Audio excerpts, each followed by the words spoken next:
బాధ్యతల బరువు మోసి జీవితమంతా ఎన్నో శ్రమల కోర్చి అలసి సొలసిన ఉద్యోగులకు పెద్దగా కోరికలేముంటాయి?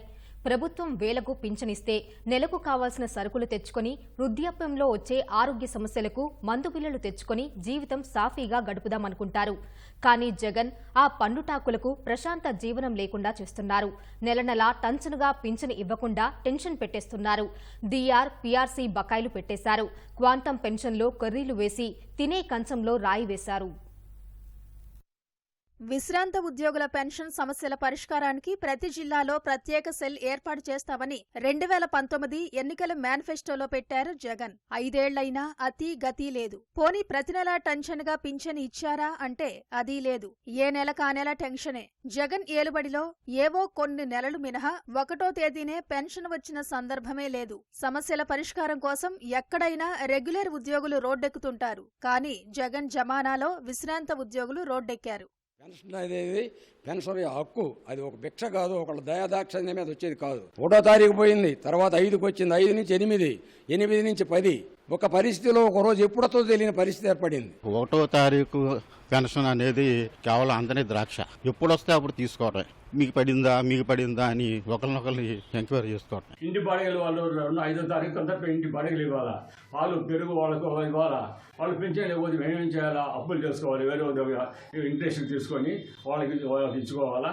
తర్వాత పెన్షన్ వచ్చిన తర్వాత వాళ్ళకి ఇచ్చుకోవాలి. ఈ ప్రభుత్వం ఉండేంత వరకు మేము ఏదో చేసుకొని సావడమో లేకపోతే ఊరికి వెళ్ళిపోవడమో చేసుకోవాలి. అంతేగాని ఇక మేము బతకలేము. గవర్నమెంట్ తరఫున మాకు ఉండ ఫెసిలిటీ అనేది జీరో. పెన్షన్ రాకపోతే ఒక అడుక్కునేవాడి కంటే హీనంగా బతుకుతాడు. నేను అది అక్షర సత్యం. ప్రభుత్వం ఒక్కో విశ్రాంత ఉద్యోగికి ₹1,50,000 చొప్పున బకాయిలు చెల్లించాల్సి ఉంది. జగన్ పాలన చూశాక అసలు బతికుండగా బకాయిలు అందుకోగలమా అనే డైలమాలో విశ్రాంత ఉద్యోగులు పడిపోయారు. గతేడాది సెప్టెంబర్లో బకాయిలు చెల్లిస్తామని ఉద్యోగ సంఘాల చర్చల సందర్భంగా ప్రభుత్వం హామీ ఇచ్చింది.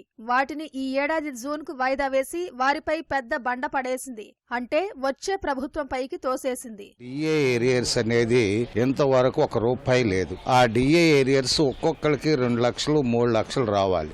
అయితే డిఏ ఏరియర్స్ ఇచ్చినట్టు ఆ యొక్క పత్రాలలో చూపించి ఇన్కమ్ ట్యాక్స్ కూడా కట్ చేశారు. ఫ్యామిలీ పెన్షనర్ కానీ మామూలు పెన్షనర్ గారు చనిపోతే ఎంత పెన్షన్ అయితే ఆఖరి పెన్షన్ ఉన్నదో అంత పెన్షన్ మట్టి ఖర్చులకు ఇచ్చేవాళ్ళు. ఇప్పుడు దానిని ₹25,000 ఇవ్వటం అనేది చాలా దారుణం. ఎప్పుడైనా అడ్వాన్స్ ఎవరికైనా ఇచ్చి అందులో కట్ చేయరండి. కానీ అయ్యారు 27% ఇచ్చి దానిలో కట్ చేసి 23తో క్లోజ్ చేసిన చరిత్రలో మొదటిసారి. సామాన్యుడు చేస్తే మోసం చీటింగ్ కేసు పెడతారు సార్. ప్రభుత్వమే రిటైర్ అయినటువంటి వాళ్ళ నోటి దగ్గర తీసుకుంటే ఏమని చెప్పాలి, ఎవరికి చెప్పుకోవాలో తెలియక న్యాయస్థానానికి పోవాల్సిన సంఘాలు కూడా నిర్వీర్యం అయిపోయాయి సార్. 2018 జులై, 2019 జనవరి డిఆర్లకు సంబంధించి 66 నెలల బకాయిలను చాలా మంది పెన్షనర్లకు ఇవ్వలేదు. 1,500 కోట్ల రూపాయల బకాయిలను నగదు రూపంలో చెల్లించాల్సి ఉండగా వాటికి అతి గతి లేదు.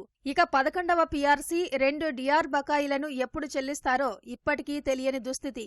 దీన్ని 7 వాయిదాల్లో చెల్లించేందుకు జీవో ఇస్తామని చెప్పి ఇవ్వకుండానే ప్రభుత్వం తప్పించుకుంది.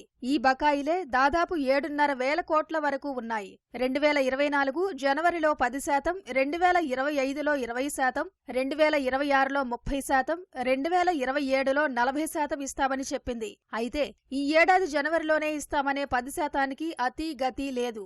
35 ఏండ్లు సర్వీస్ చేసిన వాళ్ళు కూడా అద్దె ఇంట్లో ఉండేవాళ్ళు 170 మంది ఉన్నారు. మా ఇంటి ఓనర్లతో కూడా మేము మాట పడాల్సి వస్తుంది. 1 నెల నమ్ముతారు, 2 నెలలు నమ్ముతారు. ప్రతి నెల కూడా ఆలస్యం అవుతూ ఉండడం వల్ల గౌరవంగా బతకడానికి వీలు లేదు. చనిపోతే ఆ రోజు దహన సంస్కారాలకి ఇది గవర్నమెంట్. మరి గతంలో ఎట్లుందంటే మా డీడీఓనే చేతినింటి ఇచ్చి మళ్ళా బిల్లు చేసుకునేవాళ్ళు. ఇప్పుడు సిఎఫ్ఎంఎస్ వల్ల అది 6 నెలలకో 3 నెలలకో. అంటే మరి పెన్షనర్లని ఎంత నీచాతి నీచంగా ఆలోచిస్తోంది అనేది అర్థమవుతోంది. ఇక విశ్రాంత ఉద్యోగుల క్వాంటం పెన్షన్లోనూ కోతేసింది జగన్ సర్కార్. 70 ఏళ్ల ప్రారంభంలో ఇవ్వాల్సిన అదనపు క్వాంటం పెన్షన్ను 70 ఏళ్లు నిండిన తర్వాత ఇచ్చేలా సవరణలు చేసింది. గత తెదేపా ప్రభుత్వ హయాంలో 70 ఏళ్ల ప్రారంభంలో ఇచ్చిన 10% క్వాంటం పెన్షన్ను 7%కి, 75 ఏళ్లకు ఇచ్చిన 15% క్వాంటం పెన్షన్ను 12%కి తగ్గించేసింది. దీన్ని పునరుద్ధరించాలని ఉద్యోగులు, పెన్షనర్లు